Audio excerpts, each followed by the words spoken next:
La cérémonie d'hommage et de décoration du professeur Théophile Obenga a mobilisé vendredi dans l'historique enceinte du Palais des Congrès les corps constitués nationaux, un échantillon de la crème universitaire congolaise et les étudiants congolais.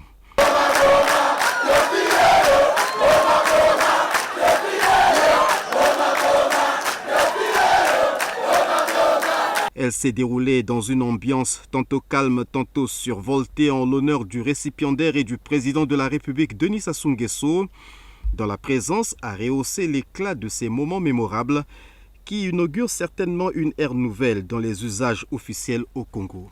Merci, là c'est un petit mot. C'est trop petit pour remercier le chef de l'État et son gouvernement d'avoir organisé ça pour celui qu'on appelle le pharaon. C'est notre pharaon, c'est notre bibliothèque. Ce monsieur-là, c'est dingue.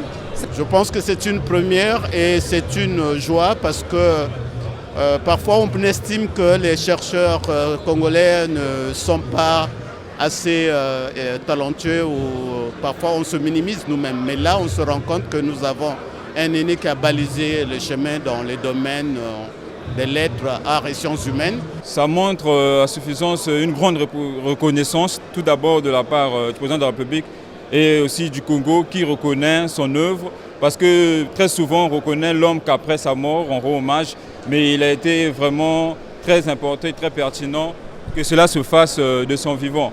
Jamais un sans deux, d'autres rencontres du même genre devraient suivre dans l'avenir pour encourager l'excellence et le mérite. Ça ne peut pas être la dernière. C'est la première, mais c'est déjà bien.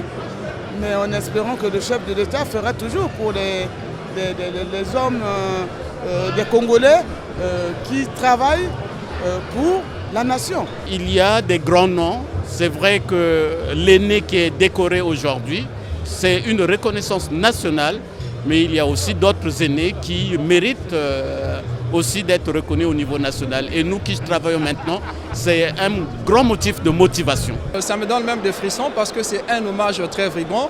Et je souhaiterais même qu'au-delà du professeur Théophile Obenga, qui était un grand maître, qu'on puisse aussi avoir l'habitude de faire cela auprès des autres professeurs émérites qui sont dans notre territoire national. Le professeur Théophile Obenga, gratifié de son vivant de l'hommage de la République, à qui reviendra prochainement le tour.